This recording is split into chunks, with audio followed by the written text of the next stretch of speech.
Se me escapó. Vale, profe, gracias. Bueno, ¿El de ayer lo grabaste?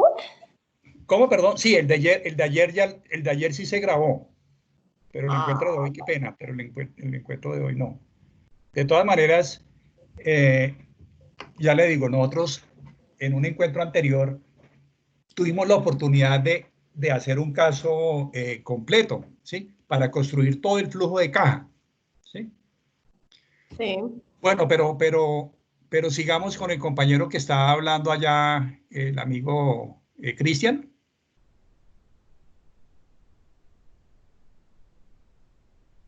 Cristian, ¿me escucha?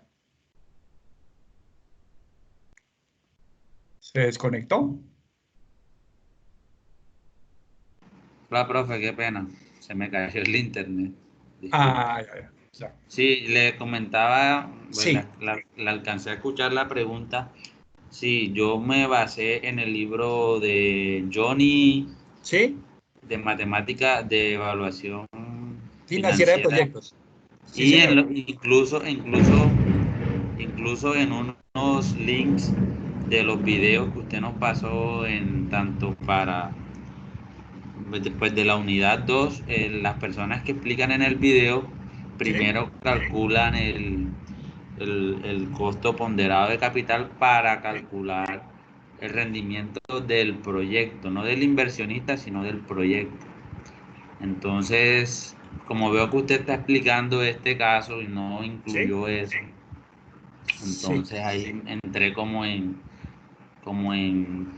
con contradicción pues con lo que está en la bibliografía. Incluso yo copié Sí. parte de lo que explican Usted los dice, autores. sí, pero yo le genero una inquietud ahí. Cuando se trata de un proyecto nuevo, por ejemplo, sí, que no hay una estructura, que no hay una estructura financiera, ¿cómo vamos a calcular el costo promedio ponderado de capital si no hay esa estructura financiera? ¿Sí? Entonces son posturas que tienen los distintos autores. Sí, porque si no hay estructura financiera, si no hay endeudamiento, entonces recurrimos al activo, Sí, ¿sí? sí, sí. Que es Es que lo más, de hecho, yo no sé si lo que usted acabó de explicar, el flujo de caja que usted acabó de explicar, es un flujo ¿sí? de caja para el inversionista, porque ahí están metiendo los datos de la deuda. Entonces, Claro, en ese caso sí se usa la tasa de interés de oportunidad porque es el flujo de caja para el inversionista. Pero como usted en el trabajo nos pide calcularlo, tanto para el inversionista como para el proyecto, sí, y según la bibliografía para el proyecto, no se meten los datos de la deuda, así sea con financiamiento.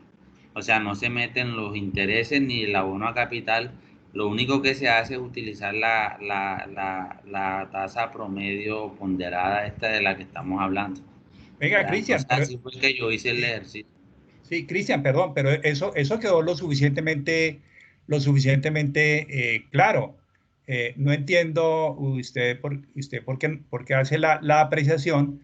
Eso ya lo hemos dicho en varias oportunidades, que cuando vamos a calcular los indicadores del proyecto, en este caso los más usuales que son la TIR y el BPN, ¿sí? O proyecto puro, es sin financiación.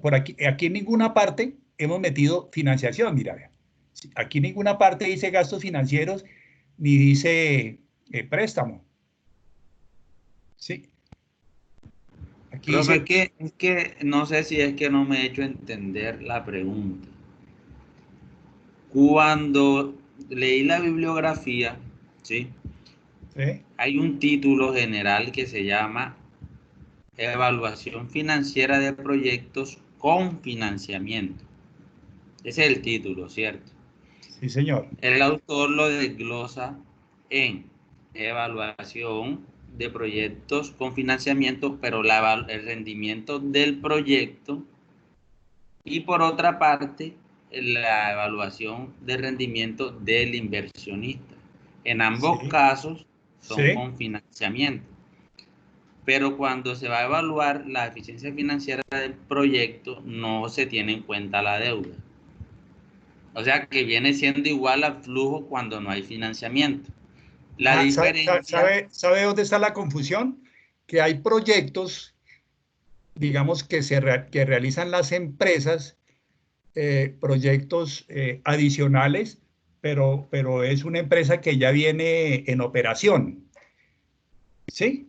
Entonces, claro, lo que usted dice es cierto, pero cuando se trata de un proyecto nuevo, entonces la situación ahí es diferente, ¿ya? O sea, en conclusión, no debo utilizar esa tasa, ese costo. Sí, cuando se trata de un proyecto nuevo, que no hay estructura financiera, ¿cómo vamos a calcular el costo promedio ponderado de capital eh, si no hay estructura financiera? O sea, no hay pasivos, no hay, no hay patrimonio. Porque es que ese costo promedio ponderado de capital se calcula es sobre los pasivos y el patrimonio existente, ¿ya? Entonces, si el proyecto es nuevo, por esa razón, muchos autores trabajan con la tasa de interés de oportunidad. Pero bueno, en este caso, entonces ustedes van a trabajar es con la tasa de interés de oportunidad. ¿Sí? Ok. Bueno, muy bien. Sigamos aquí, perdón. Este es el caso integrador 2. No sé si en relación con este caso integrador 2, yo veo que la estructura es la misma, el formato es el mismo, lo único que cambia, por ejemplo, aquí hay un dato adicional, estos gastos preoperativos que hacen parte de la inversión inicial y este capital de trabajo, que es el 4% de las ventas, dice, la inversión se realiza al inicio de cada periodo. Entonces, estos gastos preoperativos son los que yo les decía que tienen un manejo similar al de la depreciación. O sea, estos activos depreciables, pues ya saben cómo se van a... Dice, en este caso, y los activos se deprecian durante los 5 años de evaluación del proyecto, los activos depreciables, ¿no? O sea, maquinaria de equipo, muebles en seres y vehículos. Y se van a depreciar en forma lineal. ¿Sí? O sea, la depreciación anual sería dividiendo estos 58, 64 millones dividido en 5, el gasto por depreciación anual, ya que al final de los 5 años ya está totalmente depreciado. En el caso en estos gastos preoperativos, que fueron desembolsos que se hicieron en la etapa inicial, antes de entrar en la etapa de operación, pues hubo un desembolso que se hizo acá, pero como el proyecto no ha entrado en operación, entonces lo que hacen es capitalizarse, se llevan allá como una inversión, mal haría en llevarse al gasto. Entonces, cuando el proyecto entra en operación, entonces estos gastos preoperativos, o como bien los llaman, activos diferidos, se van llevando gradualmente al gasto de tal manera que al final de los 5 años, esos gastos preoperativos están en cero, o sea, no hay ningún valor de recuperación porque eso es un intangible. ¿Sí? Es la diferencia que yo veo. Y lo otro es que aquí, pues sí se menciona textualmente, que dice, se estima que el terreno se puede liquidar por su valor de compra, lo mismo que habíamos mencionado anteriormente, y los demás activos fijos a un equivalente del 20% del costo inicial. O sea, que estos activos fijos depreciables, que al final de la vida útil, ya de los 5 años de vida útil del proyecto, ya están totalmente depreciados. Entonces, este 20% de este costo inicial viene a ser utilidad.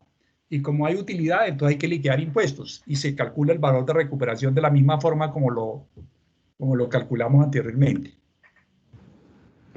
La edificación industrial no entra en la depreciación, ¿no?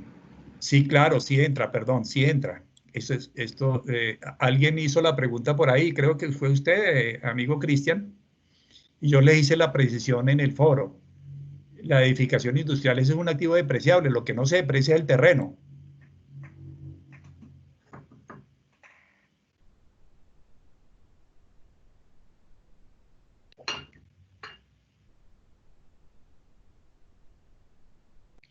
¿Sí está claro?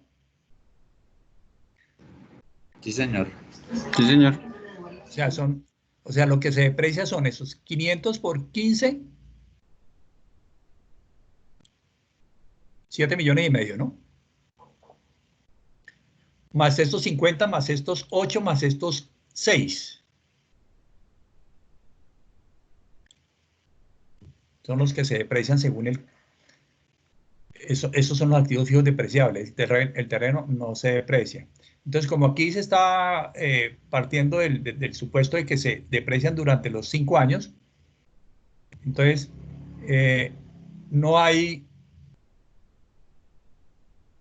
perdón, la utilidad es el valor de recuperación, este 20%. Y como hay utilidad, entonces hay que pagar impuestos. Impuesto de ganancias ocasionales. ¿Listo? ¿Qué otra cosa de distinta por aquí? Esta parte sí está más fácil porque dice que los costos variables son el 60% de las ventas. Había una inquietud en relación con esto, con esta parte de aquí. Dice que los costos fijos son de 50,000, o sea, 50 millones al año. No incluye depreciación ni amortización de diferidos. O sea, esto se maneja por aparte, en el formato, aquí está por aparte, mira. Estos costos y gastos variables, pues ya saben que son el 60% de las ventas totales de estas. Esto por el 60% me da esto, y así sucesivamente. Y estos costos y gastos fijos, aquí van los 50,000 y se van incrementando periodo a periodo en un 25%. ¿Ya? La depreciación y la amortización de diferidos va por aparte y se muestra por aparte para hacer la deducción por este lado y posteriormente volverlos a sumar. O sea, aquí se restan de los ingresos y aquí se suman. ¿Qué otra cosa hay distinta aquí en este caso integrador 2?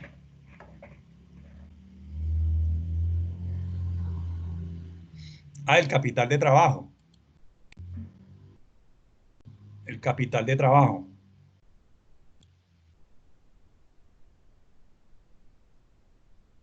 El capital de trabajo que hace parte de la inversión inicial. Mira, me preguntaban, profe, ¿qué va aquí como en cada año? Pues aquí va la inversión inicial, ¿sí? Aquí se calcula el 4% de las ventas proyectadas del siguiente año. Entonces, lo que va al flujo de caja es esta inversión inicial, que calculan ustedes aquí, del 4% de las ventas del primer año, ¿sí? Y año a año no llevan el 4% de las ventas, porque pues lo estarían contabilizando doble vez. Entonces, lo que va llevando es la variación. O sea, ¿cómo se calcula la variación? Como aquí ya tienen una inversión inicial en capital de trabajo, ¿sí? Y aquí calcularon el 4% de las ventas del segundo año, aquí el 4% de las ventas proyectadas del tercer año y así sucesivamente. Entonces, este es el capital de trabajo, pero acumulado, ¿sí? Entonces, si yo a este valor le sumo la variación, pues me da este. O si a este valor le resto este, pues me da la inversión. Entonces, lo que va al flujo de caja, insisto, son estos valores que hay aquí, o sea, la variación incremental, ¿sí? La variación incremental y este valor. Porque esto es el capital de trabajo acumulado. Esto, perdón.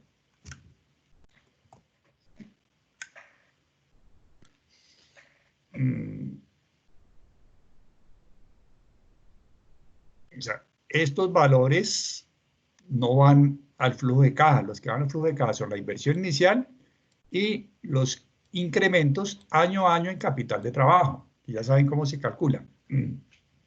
De resto, es exactamente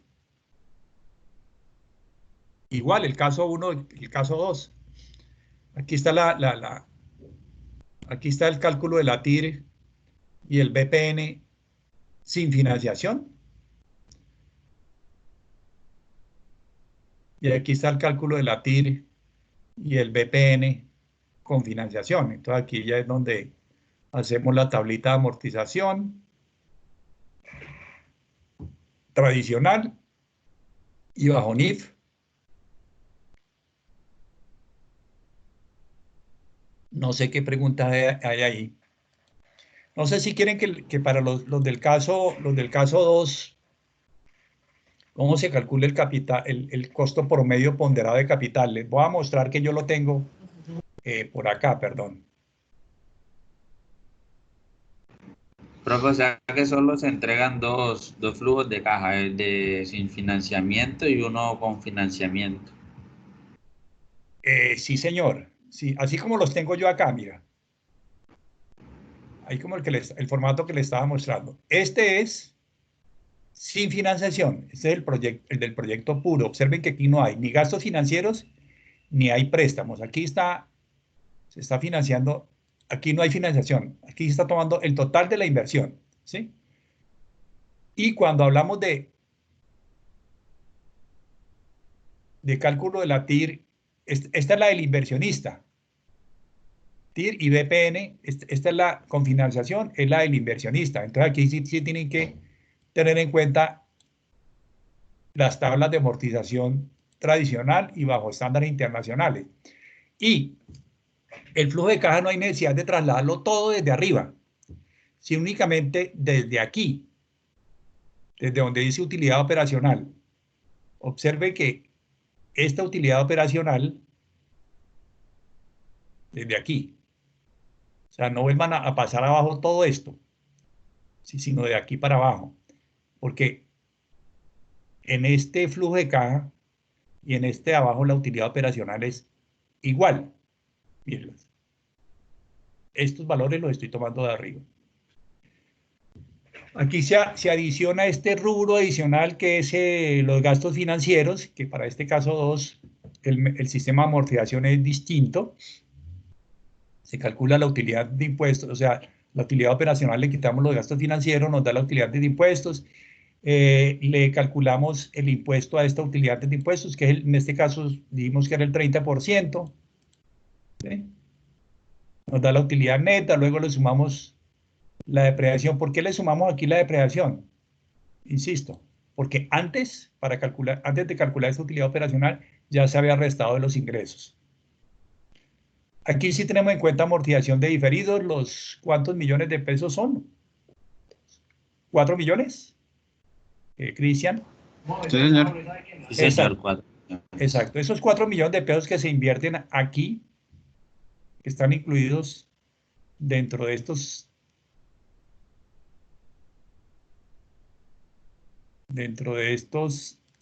107.500.000.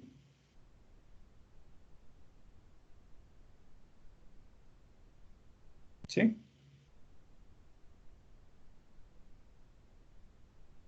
Son los que se van llevando aquí al gasto. Entonces, vea, 1, 2, 3, 4, 5, por 8, 800.000, por 5 da 4 millones. Entonces, por eso es que el valor en libros de los activos diferidos al final es igual a 0. Aquí no hay valor de recuperación de esto. ¿Ya? Calculamos nuevamente el VAN, la TIR. Y aquí está el costo promedio ponderado de capital. Rápidamente le voy a mostrar. Nosotros tenemos, la deuda es ¿cuánto? En este caso 2. Original, 50 millones. 50, sí. Pero resulta que según NIF, es que este costo promedio ponderado de capital regularmente lo calculan en forma tradicional. Y según NIF, el pasivo no son 50 millones, sino 48.500. Entonces, por ello yo estoy tomando aquí 48.500. Este es el aporte de los socios o accionistas. Entonces, aquí, ¿qué va? El costo antes de impuestos. Real. O sea, la TIR, exacto, la tasa interna de retorno. ¿Sí? Y este es... Pero ahí debería ser ¿Perdón? anual, ¿no? Sí, señor, esto es Ahí anual. debe,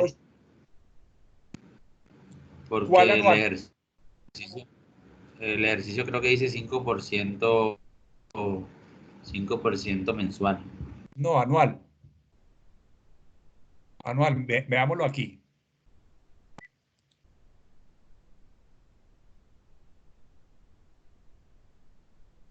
Ay, sí, sí, tiene razón. Tiene razón. Entonces, este 5%, hay que, de efectivo mensual hay que pasarlo a efectivo anual. Bueno, ustedes saben cómo se hace ahí, ¿cierto? Pasarlo, no es multiplicando por 12, porque si multiplican esto por 12 les da la tasa nominal. Entonces eso les da un poco. Ah, entonces para el BPN y todo se usa el anual, ¿cierto? Sí, señor, la anual, Ok, gracias. correcto. Sí, señor, la anual. Ahí también hay un lapsus, porque aquí debería decir, bueno, claro que un accionista o un inversionista puede tener esos rendimientos. Hay proyectos que tienen unos rendimientos Es altos. exigente el hombre. Sí, exacto, exacto. Entonces aquí lo llevan anual. Muy bien. Y calculan,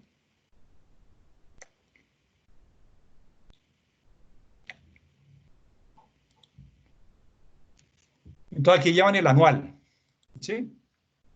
Antes de impuestos es igual que después de impuestos, la tasa de interés de oportunidad del inversionista, del inversionista o del socio, en este caso. Estos dos valores son iguales, porque les decía que los dividendos no son deducibles de impuestos. En cambio, la deuda sí. ¿Cómo se calcula este costo después de impuestos? Multiplicando el valor de la deuda por 1 menos la tasa impositiva. Entonces, el costo de financiación baja. Y esta participación es sencillamente un análisis vertical, o sea, 48.500.000 dividido en 7.500 da 0.4512, expresado en términos porcentuales da 4512. 59 millones dividido en 107.500 da 5488. Entonces, pues entiende que esta es la estructura financiera que estamos hablando, esta es la estructura financiera de la empresa. ¿Sí ve? Entonces aquí nos están diciendo, y el costo promedio ponderado de capital es sencillamente este costo después de impuestos por el porcentaje de participación. Esto por esto, nos da esto. Entonces, este es el costo promedio ponderado de capital. ¿Sí? Pero pues obviamente ajustando esta tasa, porque Cristian me hizo caer en cuenta de que esta tasa, allá dice claramente, es mensual. Espera un momentico, les digo cuánto les da esa tasa efectiva. Sería 60, 12, 79,59, o sea que aquí es 79,59%. ¿Sí? Aquí también. Y entonces el costo promedio ponderado que actual es de 47,83. ¿Y está claro? Bueno, ustedes hacen todo el cálculo ahí. No se les olvide que todo es con análisis de sensibilidad, ¿no? O sea, ustedes no pueden colocar por aquí, todo esto va amarrado. ¿Sí? Profe, aprovechando que acaba de mencionar eso y que dice que todo va enlazado, ¿Sí? yo ayer le hice la pregunta, pero quiero estar seguro de cómo vamos a trabajar el tema de análisis de sensibilidad.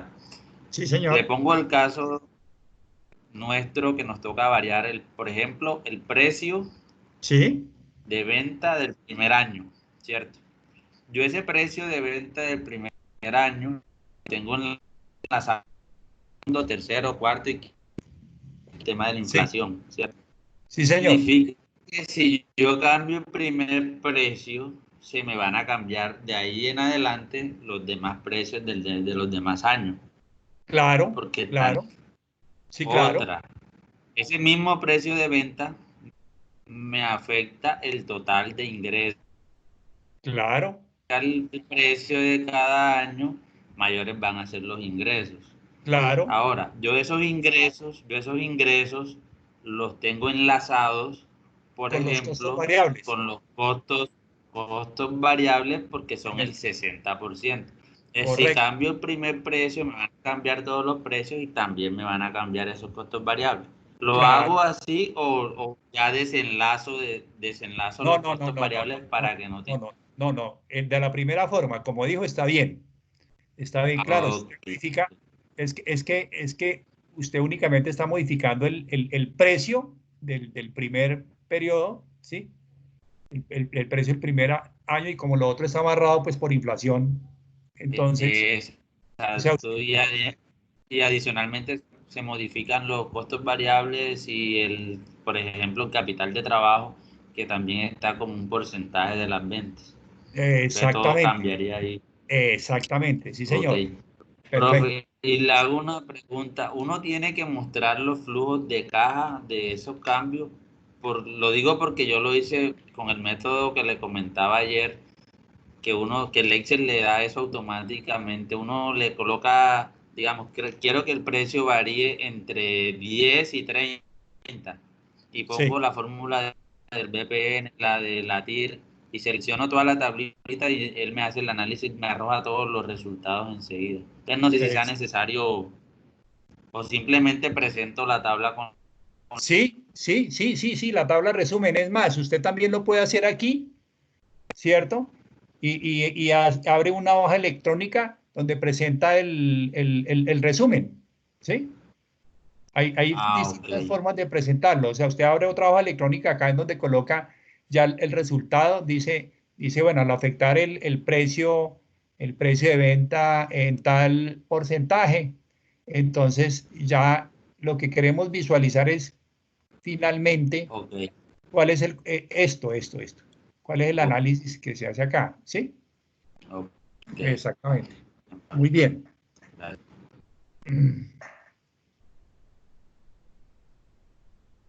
Bueno, creo que hay bastante claridad sobre esto. Entonces, no le muestro mucho esto porque esto aquí ya lo tengo resuelto. Este es otro. Por ahí alguien me preguntaba en los foros por la tasa libre de riesgo. Como aquí no nos están dando la tasa de interés de oportunidad del inversionista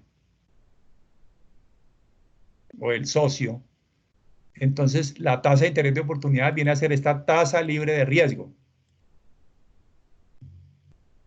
O sea, esta es la tasa de descuento que van a utilizar.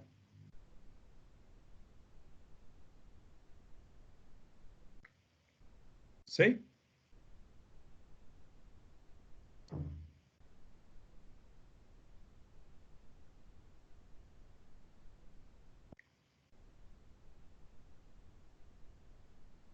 Farlady Acosta me iba a hacer una pregunta.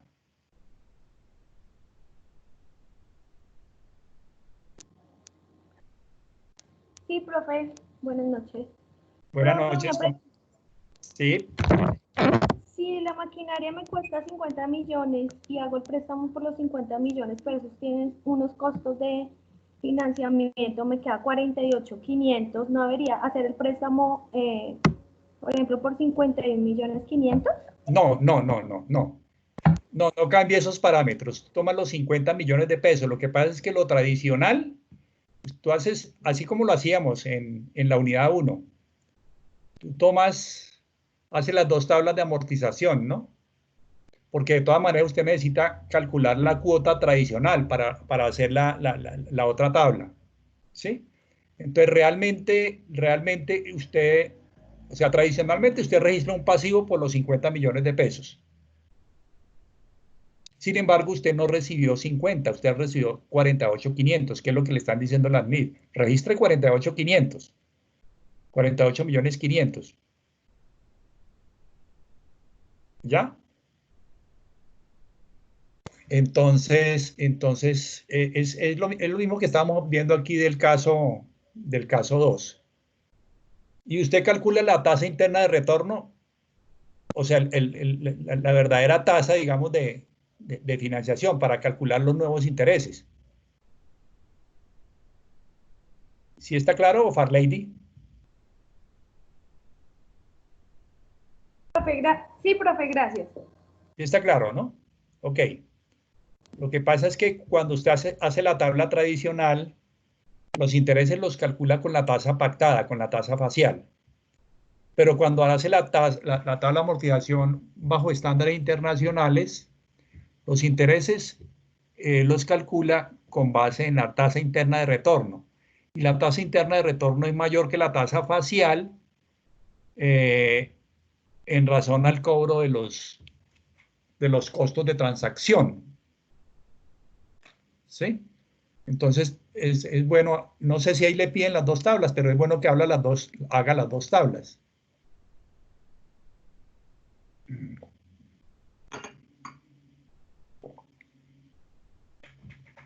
Profe, una pregunta. Sí, Carolina. Una precisión en cuanto al tema de las NIF. ¿Hay alguna empresa, o sea, algunas empresas que no están acatando las NIF? O digamos, ¿cuál es la necesidad de hacer la forma tradicional y las NIF? ¿Por qué no nos enfocamos solo en las NIF? Lo que pasa es que algunas pequeñas empresas, o pymes especialmente, ¿sí? He observado que no están, en algunos casos, ¿no? Eh, no se están ajustando a la normativa. ¿Qué quiere decir eso? Que la información financiera no es confiable, no es una herramienta adecuada para la toma de decisiones. ¿Sí? Y si está vigilada por alguna superintendencia, pues van a tener algún tipo de sanción por no hacerlo. ¿Sí? Si está... Gracias, profe. Con mucho gusto. O sea, lo ideal obviamente es hacerlo, porque entonces la información va a ser mucho más real, más confiable, herramienta para toma de decisiones. Entonces, si estamos manejando nuestra contabilidad de forma tradicional, pues obviamente la información no es veraz, ¿no? Carolina. Gracias, profe. Con mucho gusto. No sé si hay alguna otra pregunta o damos por terminado ya ahí. Yo pienso que ya es suficiente. Es que la intención era porque es que muchas veces por los foros, pues se demora la respuesta, ¿cierto? Y es mejor aquí en vivo y en directo.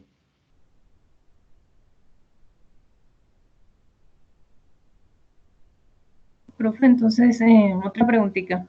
¿La ¿Sí? calificación, el avance integrador queda diferida a la calificación o va a ser una sola calificación en cuanto al porcentaje? No, recuerde que el avance, ¿cuánto es que vale? El 10 ¿El 10?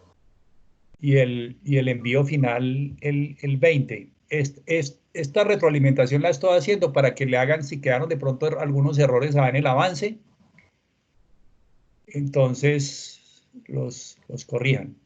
Bueno, gracias, Profe, profe. no se puede hacer la propuesta de que ya el final valga el 30, ¿no? No, ¿sabe por qué no? Porque es que entonces me cambia los parámetros y la SAP, es que la SAP no me permite eso.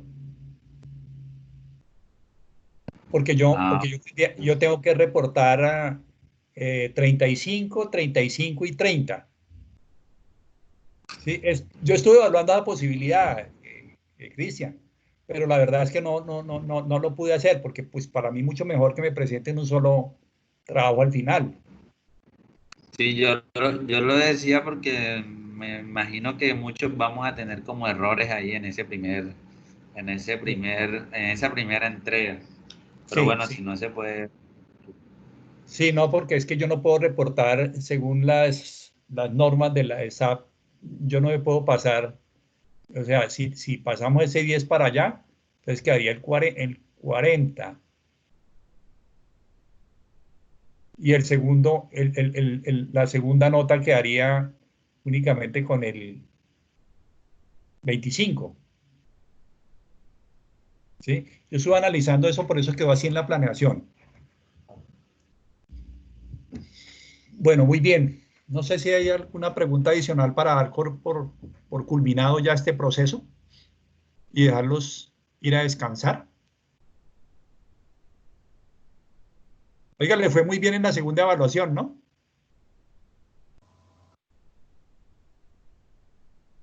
Hubo cualquier cantidad de 5.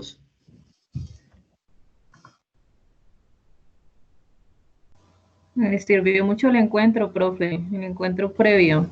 Aclaramos bastantes dudas. Ah, sí, sí, sí, sí, sí. Yo vi que le fue bastante bien. Eso me alegra mucho. Pero ya le digo, esto es un proceso. O sea, no se queden con lo que ustedes vieron en estas 3 semanas. ¿Sí? Es bueno que en ese periodo de vacaciones. Esta es la última materia que ven del semestre. Sí, Sí, Que señor. señor. sí, Sí, señor. que en este periodo de vacaciones revisen porque eso les va a servir muchísimo para su ejercicio profesional, para su vida personal y pues obviamente como especialista en evaluación de proyectos. Y les voy a sugerir algo.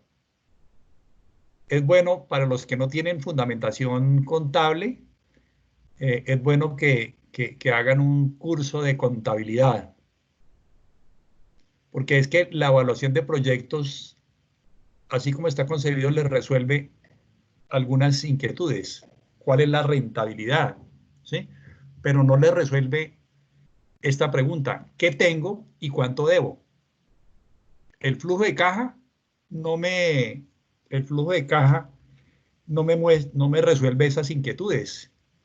¿Qué tengo? Que es el volumen de activos, y qué debo, que es el volumen de pasivos, porque el flujo de caja únicamente me muestra movimiento de efectivo. Entonces, por eso es bueno que se hagan un curso de contabilidad. Alguno recomendado, profe. ¿Perdón? Alguno que usted recomiende, por ejemplo. ¿Algún, algún qué? Perdón. No, un curso de contabilidad pública, pero no tan normativa, sino más cuantitativa. Es que yo veo que las finanzas públicas y la contabilidad gubernamental son bastante normativas, bastante teóricas, y nosotros necesitamos fortalecernos en la parte cuantitativa. La parte cuantitativa es fundamental, como hablábamos en la primera sesión de sensibilización que yo les hice. ¿Sí?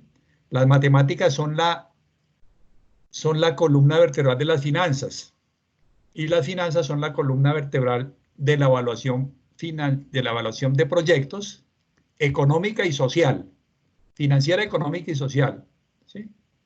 Y de los estándares internacionales de información financiera.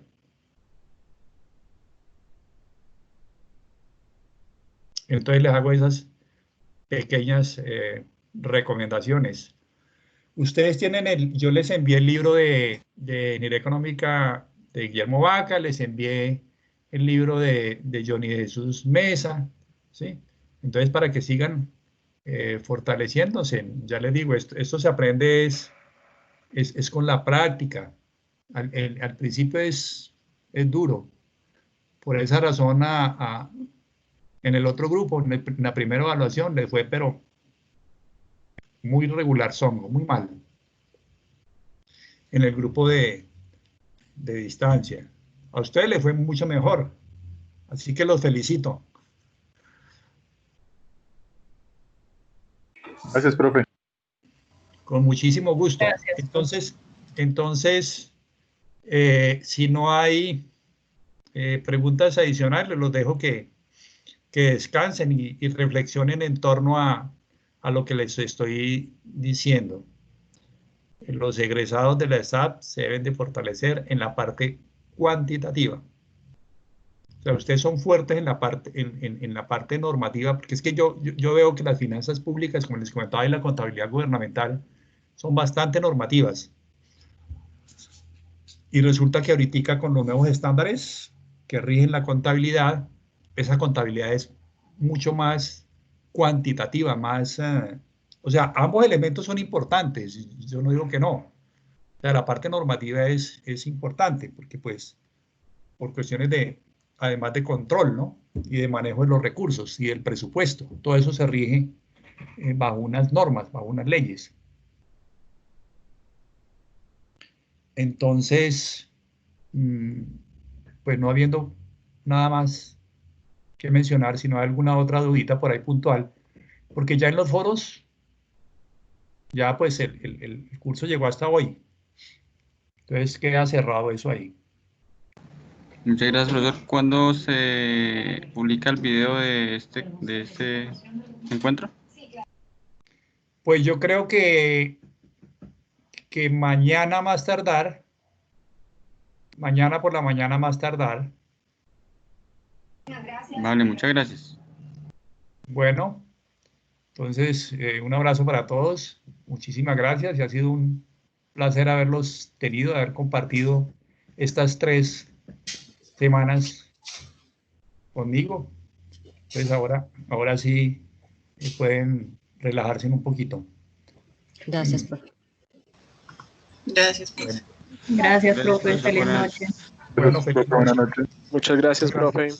Gracias a ustedes, muy Gracias, amables por profe. todo. Muchas gracias. Gracias.